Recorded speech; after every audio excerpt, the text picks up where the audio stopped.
Hey friends, there are so many variables to being a good gardener. Things to watch for like the temperature, like rain content, like how much sunshine or shade your plants are getting.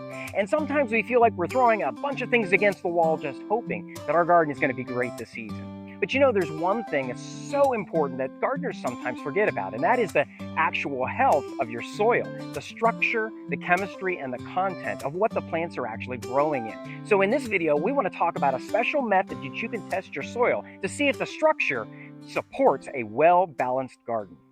The testing method we're going to talk about today is called the mason jar soil testing method. Now, it's been around for a very long time, and all you need are just a couple of kitchen implements to be able to do this. So it's free, it's really easy and quick, and it'll give you a lot of special information about your garden that you can use then to plant your abundant harvest this year.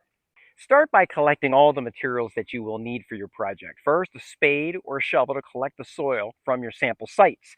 Then you want to have a bucket or a container for the soil from each sample site that you're going to collect from, as well as the number of jars for each sample site, one per site with the lids. These canning jars are great and they'll work out real good for this project. And then finally, a sieve or a strainer to be able to process your soil. I'm here at my first dig site. I'm going to take two samples, one on the north side of my garden and then one on my south side of my garden. And each of my dig sites is going to have three separate smaller sample representations of my soil. And what I'm trying to do here is I'm trying to get a good idea of what my soil content is. Remember, soil has multiple components to it. It has a sand component, it has an organic component, it has clay in it, and it has some silt, which is basically a combination, a pulverized combination of clay and of sand. And so I'm going to just take some soil about 6 or 7 inches deep, about as far as you grow your plants, and put that in my bucket or my container. Then I'll move to my spot about 2 or 3 feet away, and maybe another spot 2 or 3 feet away from that to get a general representation of my soil in this dig site.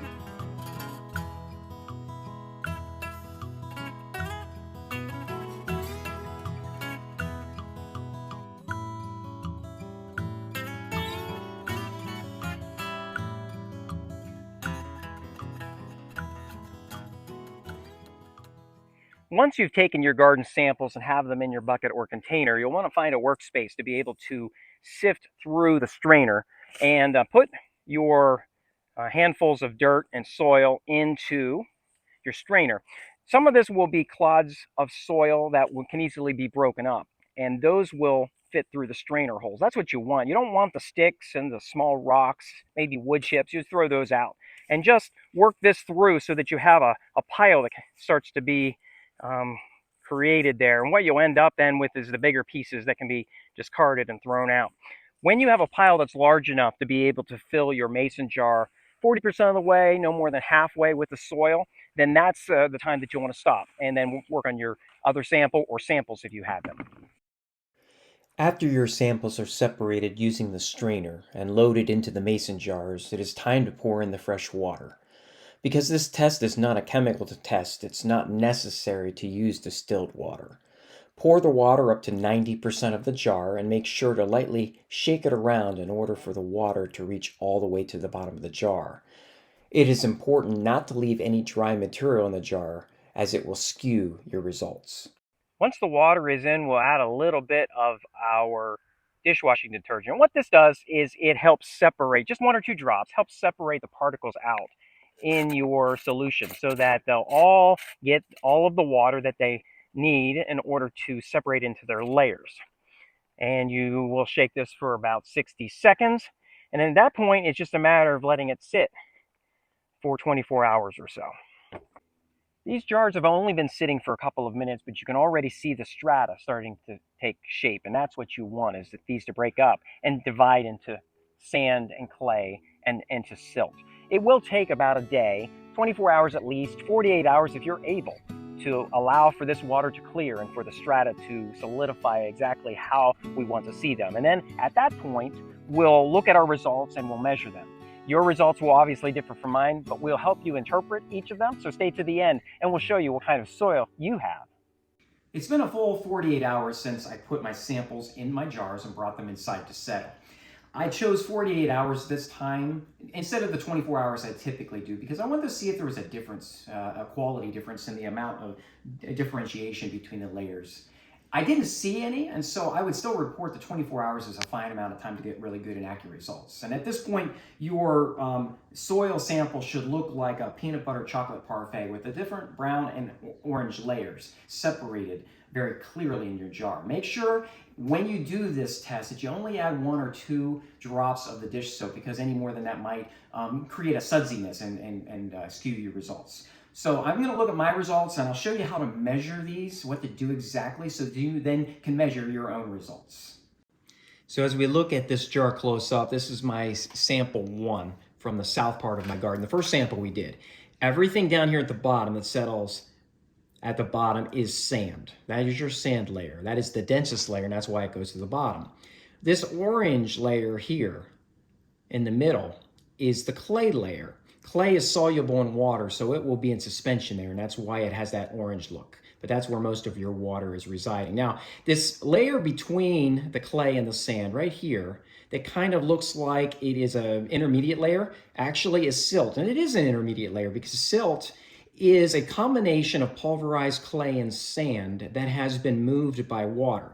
Notice mine is very, very thin because the area of my garden is at a very high elevation relative to the other areas around us. And so there's not a lot of moving water like creek water or erosion water coming through here. If you have your garden area on a gradient where maybe water is flowing to or through it, this layer should be a little thicker for you. And then of course at the top we have some of our organic matter and whatnot. We're not going to worry about the organic matter. We're only worried about the structural 3 parts of our soil sample.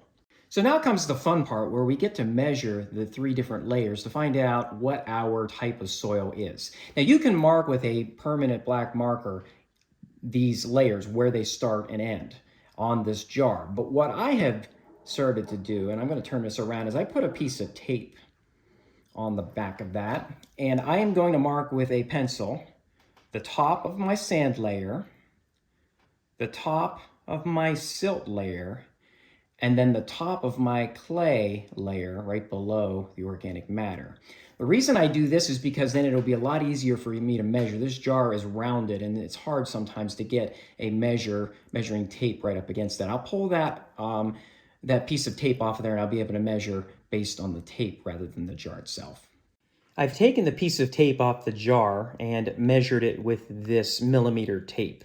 I suggest using millimeters because millimeters are easier to divide. If you use inches, you'll have a lot of fractions, and that's difficult to divide by. But what you'll do is you'll measure the distance of your sample, okay, the height of your sample. So our water and all of our material went to 114 millimeters. And then at that point, because I have marks on each spot, I can tell how much each section is of that 114 total millimeter sample. And when I measured it, the sand was 64 millimeters of it, the clay was 44 millimeters of it, and the silt was 6 millimeters. And basically all you have to do is take each of those numbers and divide it into the 114, and you come up with a percentage. It's the percentage that you want to be able to fill in your chart. So go ahead and look at your sample, and obviously your numbers are going to be different. Even the top number, the total number, and all of those intermediate numbers are going to be different for you. But the percentage calculation is the same. Now, I know that's a lot of math, and some of you don't like math very much, but the U.S. Department of Agriculture has done a great graph that helps us with all that math and what those numbers mean. The point is you really just need to get those percentages, and once you get the percentages, you can easily calculate. My percentage was 56% sand, 39% clay, and 5% silt. If you know that, your percentages obviously will be different. Then you can plug them into the USDA website.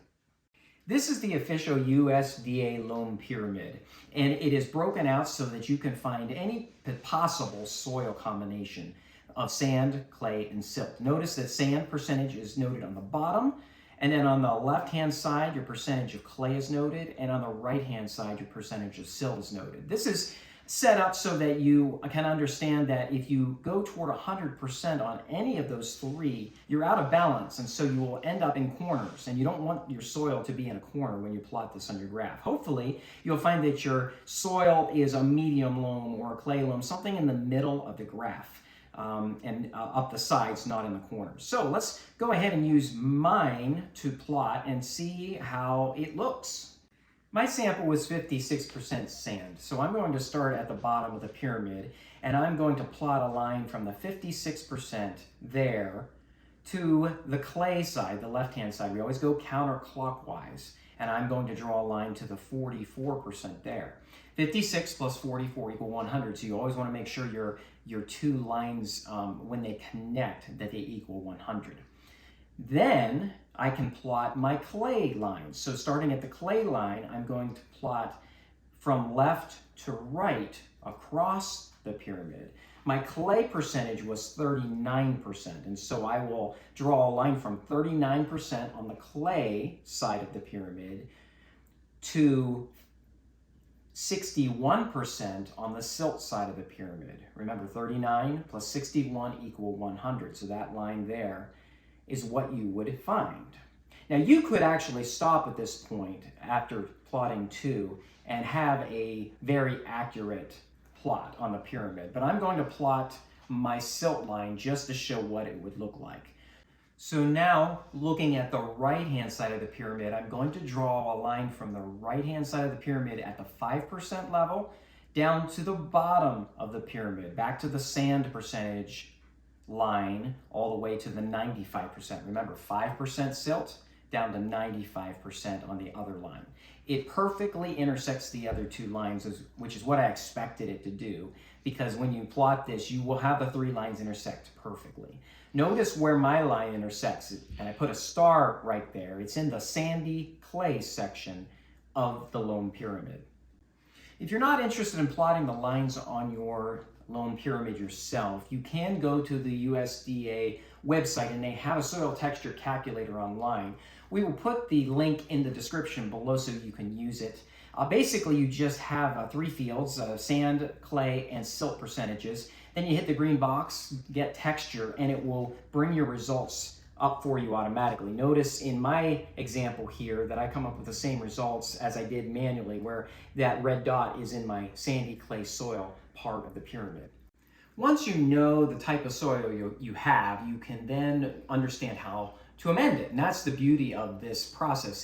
This is a process that helps you understand the structure of your soil, how it drains, how the water drains, how air flows through it, how it supports the structure of roots of plants. And knowledge is power in that sense. So now that I know my soil in that area is a sandy clay, that means it kind of tends towards sand. And we know that sandy soil doesn't usually have as much nutrients in it. It also tends to get hot in the summer to the point where sometimes it will burn out the roots of young plants. Also, sandy soil is vulnerable to erosion. And so I know that the way to amend a sandier soil is to be able to put some organic matter on that to bring that nutrient level up, to kind of cool that soil in the summer and bring that more toward the middle of that pyramid. Now your soil might end up being really clay. It might be a high percentage of clay. And in that sense, you know that clay soil holds a lot of water to the point where sometimes it will cause plant roots to rot. It also is very cold soil. So in the spring, seeds and plants that are planted in that soil tend to germinate more slowly, grow more slowly. It holds cold more easily. Silty soil is vulnerable to erosion, and it doesn't hold very well. It's not structurally as sound as the others. And you see how this works. If you balance in toward the middle and put the amendments that you need to bring your soil to the middle of that pyramid, then you will have a more well-balanced soil in the long run. One thing to remember with this specific soil test, that it is a test for the structure and content of your soil. It is not a test for the chemical qualities of your soil. So for example, if you want to know the pH of your soil, which is important to know, Or if you want to know how much phosphorus or magnesium or calcium or sulfur are in your soil, which are trace elements that are needed for plants to grow well. You won't know that from this test. And so I recommend that you get with your USDA cooperatives, and sometimes in your area you will be able to find resources that are even free where you can send soil samples in. And I got one here from North Carolina's Department of Agriculture. And they work through North Carolina State University to offer free tests to homesteaders and farmers in our region to be able to just know our soil better. You may have something like that in your state or your area. I would definitely recommend doing that, say once a year. And these soil tests can be done periodically just to see where you are in the health of your soil. It's so important to get just a baseline, a fundamental foundational baseline, literally on the ground, so that your plants in your garden grow well. Water is important, sunlight is important. We understand that those things are things that we as gardeners focus on immediately. Temperature, all of that stuff. But don't forget the soil. Do a soil test, see what you come up with. We love talking to you about these types of things, and from our homestead to yours, blessings.